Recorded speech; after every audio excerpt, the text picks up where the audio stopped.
Chelora. Chelora.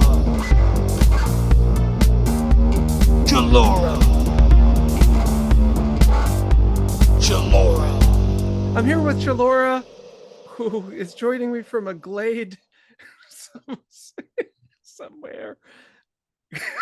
How do you do it? And there's a crumpled, disgruntled, perhaps, Hoot Hoot, whom I feel as though I relate with deeply. That Hoot Hoot looks how I often feel. But you look friggin' phenomenal. I don't know how you do it, Chelora. I don't either half the time. Thank you so much for joining us. We first met briefly at PAX as you were listening intently to Sean Alexander Allen, creator of Treachery in Beatdown City. And I was like, this Chelora is an incredibly attentive and focused young woman. And you're willing to be on this show, but I'm hoping this time you do more of the talking. Sean Alexander Allen, great person. But yes, now we're going to get to know the real Chelora. That's my hope. I hope so too.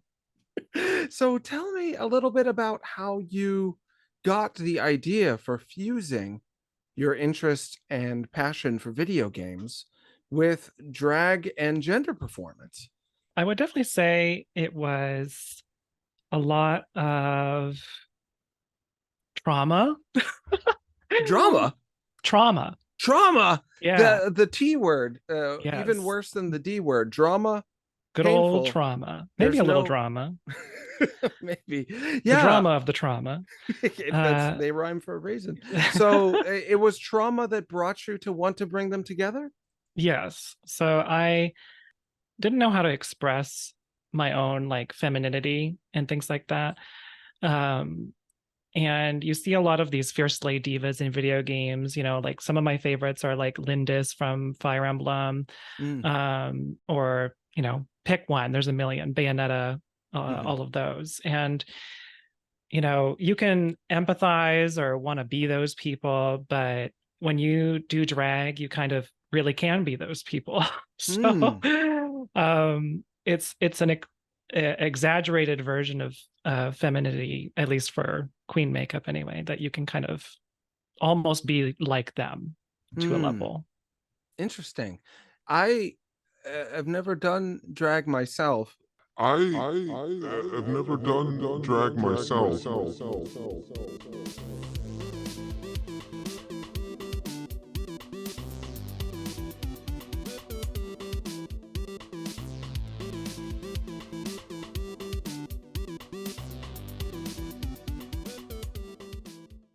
But it's always been my sense that, like a lot of my favorite video game characters, and I say this a lot on the show, so forgive me, listeners, I'm not young anymore. You're talking about Bayonetta like they're a classic character. To me, Bayonetta came out like yesterday, because the older you are, the more things that have been around for 10 years feel like they came out 10 days ago. They didn't have the ability to be more. And this ability to love something while kind of making fun of it, but also relating with the parts of it you're making fun of, and therefore making fun of yourself, is a big part of what I love about a lot of video game stories. I get the sense that drag also has that piece to it, but never having done drag myself, I wanted to hear about that from you. Camp value is absolutely important to doing drag, you know, like taking yourself not too seriously, which I know just being in the call, I'm sure you heard me a little bit earlier.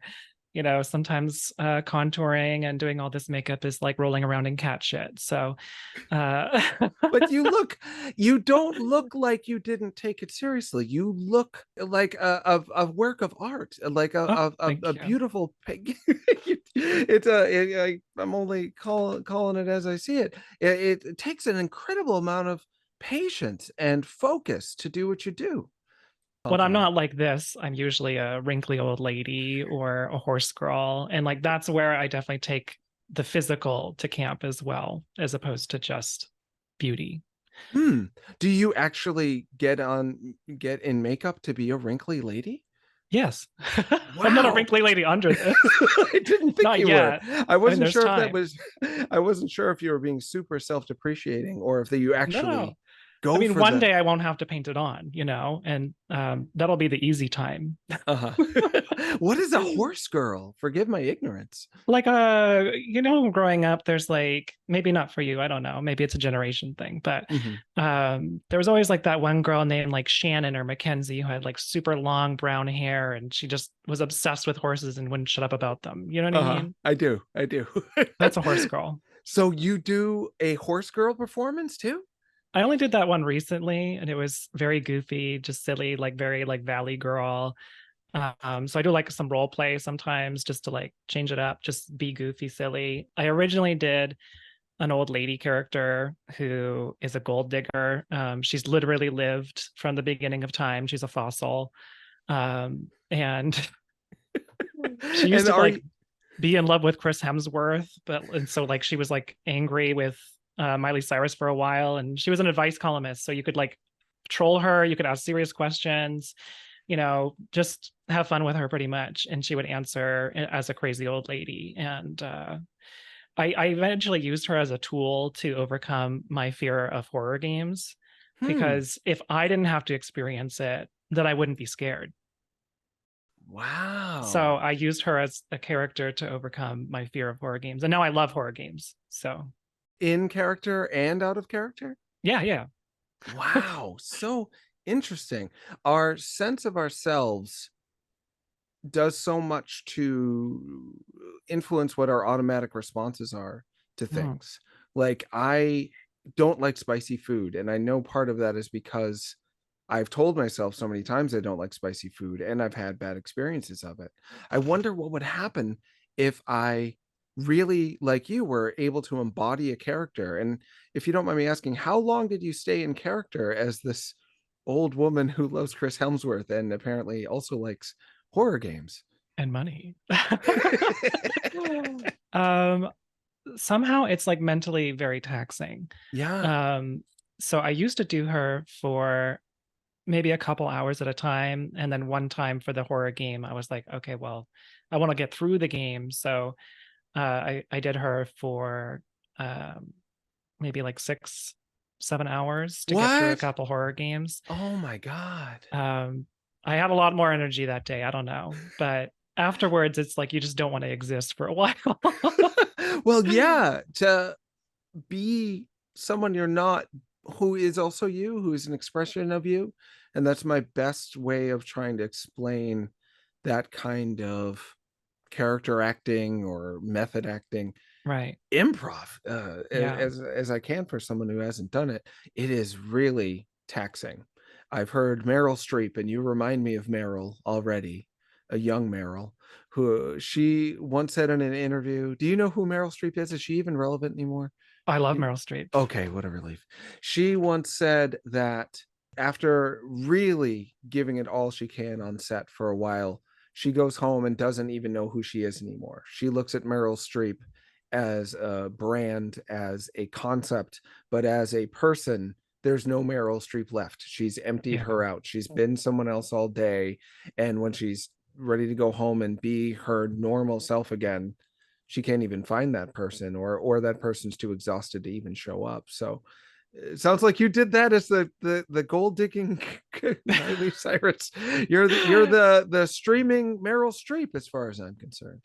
Oh, well, thank you. I did actually, similarly with Meryl Streep, I did an improv like 10-minute video for a contest of Julia Child. So I did a whole skit as improv Julia Child. I couldn't do any cuts, so I had to do it all in one take, which was also like really reminiscent of Julia Child's original work, where she couldn't. Obviously, everything was one take in 30 minutes, so I had to make creme brulee in 10 minutes. Oh, you were actually cooking at the same time? Yeah. And so I made a real creme brulee in 10 minutes. Doing the TV magic thing of like having one ready on the side, but still, it was really fun. It was interesting. As you're speaking, I'm realizing that there are these obvious parallels between drag performance and taking on new identities as playing a video game, because for me, the line has always been messy when I play a game as a woman. And a lot of the games about women today, and even more so years ago, you could tell they were made with the male gaze in mind, that I would like Yeah, want to be with that woman. right. But then the other half the time, or more than the other half the time, I am the woman. So you need to be able to have deep empathy and desire to be a woman, as well as, again, more so in the Duke Nukem Forever days. And the do you remember this game called Wet? There was a game they just called Wet. No, but I believe you. It was about a wet woman with a gun. I think her name was Ruby. I kind of love that though. It's kind of, again, I hope we get to stay friends, because I love the camp side of things. You're clearly a master of it and could teach me a thing or two about being fun and funny. So I hope you rub off on me in that way, and I can tell you about the old days of games like Wet, and we'll have a nice exchange. I I mean, hope. the interesting thing about like games like that, at least not that I know everything about it, but like Mm.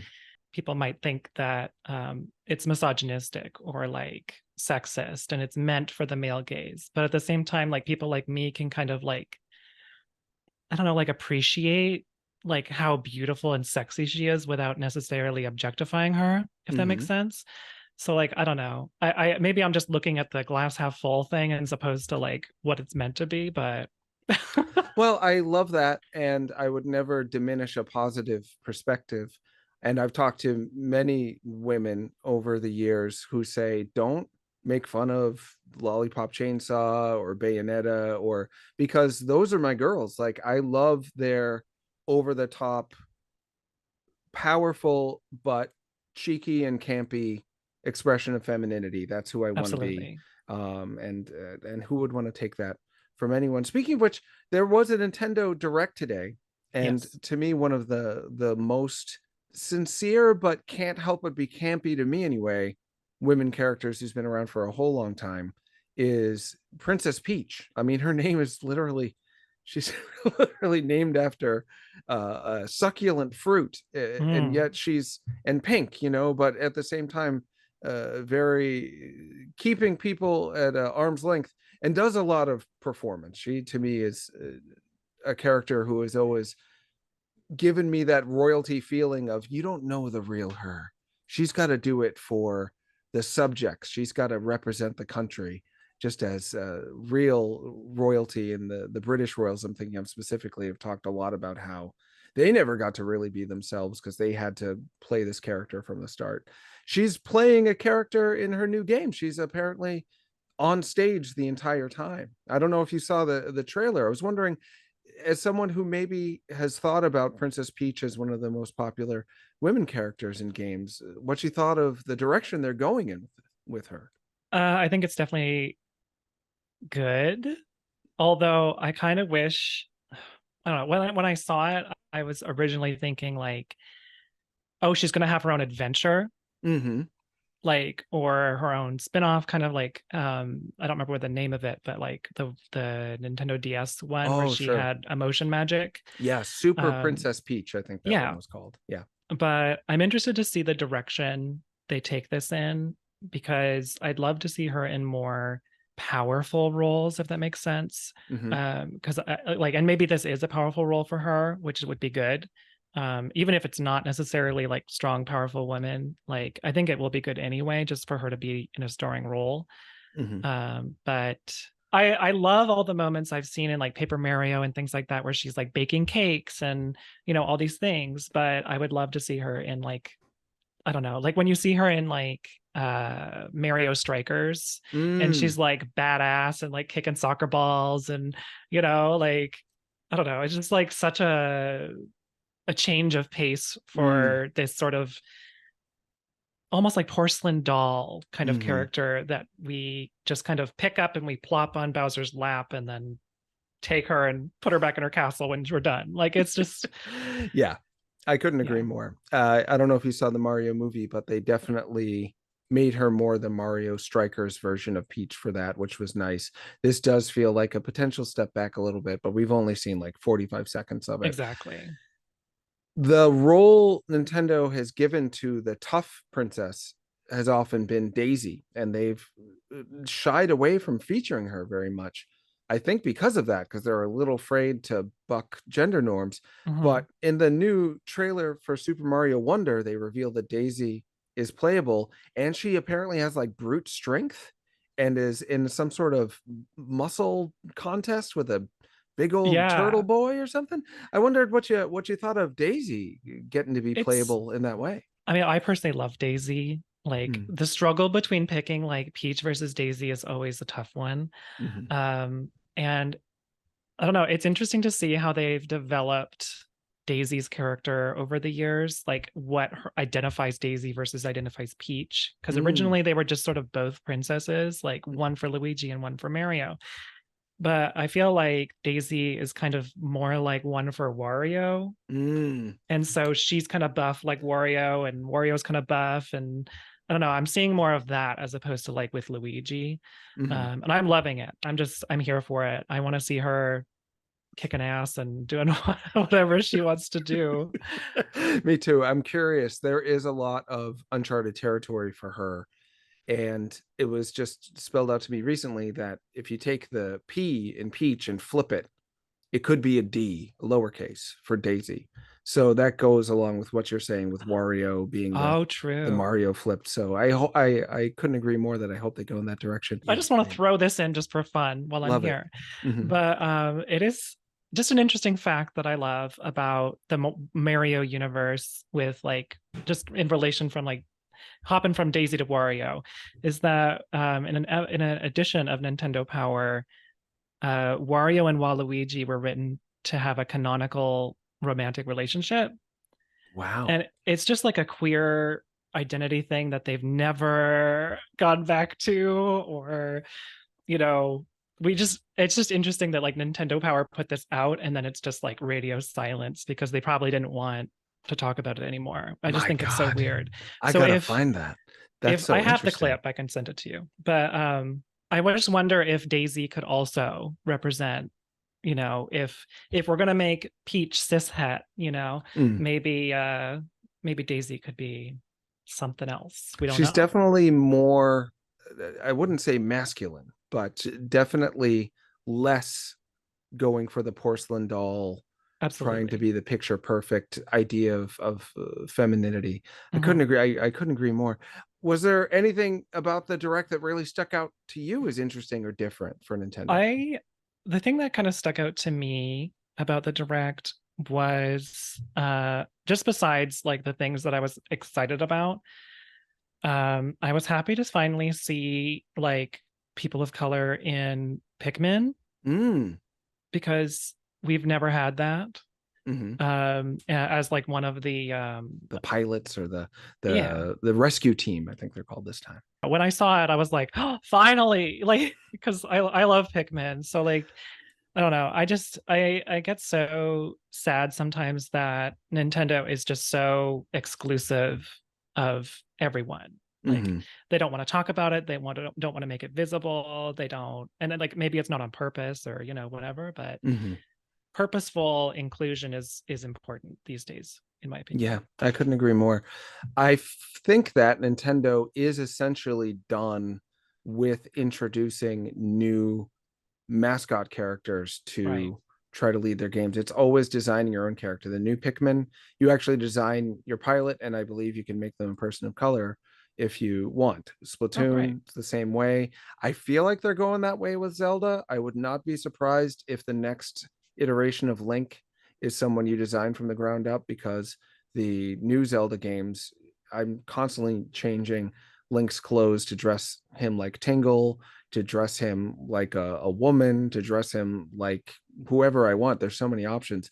That's what people want these days. I can't remember the last time a new mascot character for any publisher was all that popular in this age of Minecraft and Fortnite and whatnot. People expect to be able to make their own character and be Right. themselves in the game, which makes sense. It's Pride Month, which is Yes. exciting. Did you know that Nintendo secretly seemed to do a Pride sale? No. So I wish I had told you this beforehand, but I didn't think of it until now. If you have a Switch, look for the hidden gems of June sale or selection on Switch. There's a rainbow colored insignia for it with a big gem on it, and you go to it, and it's all games that just happen to be about not straight people. Night I in mean, the I'm a straight Woods. person, but Or I have to queer look at the folks. queer folks. Yeah, I'd have to look at the full list to get a sense. I know Speed Dating for Ghosts is on there. Yes. Definitely a fun queer game.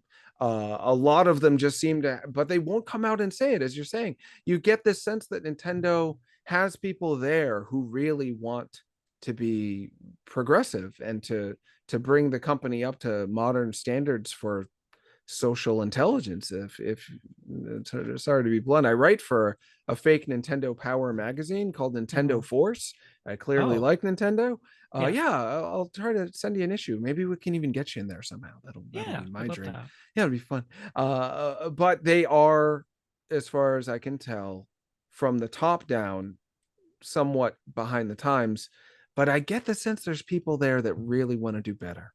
I mean, the thing about Nintendo, at least from my research and my experience, like one of our first trans characters, or objectively trans characters, is Birdo. Mm, And it just, like, from our history of, if you look through the history of trans characters, except for example in gaming, a lot of times it's not blatantly written, but it's all under the surface. And so I feel like we've had these, queer LGBT folks behind the scenes, under the covers, sort of, working in this information, but they can't blatantly go out and say it. mm, And I just think that these companies and things like that don't want to rock the boat, mhm, especially, like, America's a weird place right now for all these things. And from what I've seen of, like, how competitive Pokemon as a company can be, for example, um, and how, like, their goals are mm, just so high. So if mm, they breach anything, they know that those numbers might go down, and that mhm, scares the living crap out of them. mhm, And I don't mind personally a little bit of the under the table stuff. If we identify with it, it's enough for me personally. mhm. There's a character in one of the Pokemon games who says, "I used to be a black belt," or whatever. And Oh, I remember that um, character. Yeah. yeah, she's a beauty type character now, and you fight her in a battle. And in that particular game, black belts, or the type of character black belts, is only male Mhm, or male presenting. So for her to say that kind of indicates something that you can assume. Doesn't mean it's real, doesn't mean it's true, but if we can take it for ourselves and we digest it that way, why not? We can have what we want to have. mm. I also, for whatever reason, and maybe again, this is my age talking, I relate with people who are trying to tell you who they are but can't because of the powers that be. Like, I relate deeply with the writer who snuck that in, maybe more so in some ways than I do relate with people who I'm so happy are there, who are completely out and direct. But I rarely get to be totally direct about who I am in any given situation. So there's a certain courage in sneaking it in when you have to in order to get it by corporate. And it's so weird. You're absolutely right. Pokemon Company is so hyper focused on the biggest success. They will put out games though that are like clearly super buggy and not done, but afraid of like gender and race representation. Right. It's a funny thing. It's a funny thing where there's a reason why they're them and we're us, I suppose. But I'm glad that overall things are showing some improvement. I think. I hope. Yeah, absolutely. Did you ever play Captain Rainbow? No. If you ever come to Boston, I'm gonna pop it in my hacked Wii. We can play it. It's the game that reveals that Birdo has a vibrator. Oh, That's the whole plot is it the of ring? it is blurred out because it's not an M-rated game. It's a Japan only game, But one of the first plots is Birdo is in jail. If I remember, I can't believe this is real. I might have dreamt this. It's been a long time. But if I remember correctly, Birdo is in jail for using a woman's bathroom and says, "Can you prove to the world I'm a woman?" And Birdo in the game has a really deep voice, and their name is actually Catherine. And the way you prove to the police that Birdo is a woman is you find Birdo's massager, which is this long cylindrical object you find under Birdo's bed, bring it to the cops, who are robots, by the way, which I thought was talking about Nintendo deciding to be subversive every once in a while. This game was never localized. It sold like 10,000 copies. It bombed. I imported it right away, and like they made a bomb on purpose. almost, yeah. Because they wanted to either sink or swim with something that has some legit messaging in there. I'm glad to have been the one to tell you about Captain Rainbow. Yeah, and I hope you find out about it yourself. That would be a fun one to watch you stream. They did a fan translation, so if you have the capacity to play those things, it's something you could do. I don't know. Put it in my repertoire. Well, Chelora, we've talked for so long. I could clearly talk your ear off, but we should probably close up while the getting's good. Anything you want to drop us with before we go? We'll certainly plug your various. Oh, you're all over the place. Here's your business card. My old business card from 2 is years this old? ago. Oh, this is very old. I've kept it in my wallet for like a year. There, you're on all the places. We'll put that stuff in the show notes for this episode. Anything else you wanted to leave us with before we go? I'll be in a show called Wigs and Wyverns very soon. It's a drag D&D show that'll be available on twitch.tv/streamqueens. We're supposedly airing it every 2 weeks. We haven't started it yet, but it's starting in July. I do stream myself every Tuesday, Wednesday, Friday, and Saturday. Post on YouTube every Tuesday and Thursday. I post on TikTok almost every day. Oh my goodness. So it's nonstop. If you want me, I'm here all the time.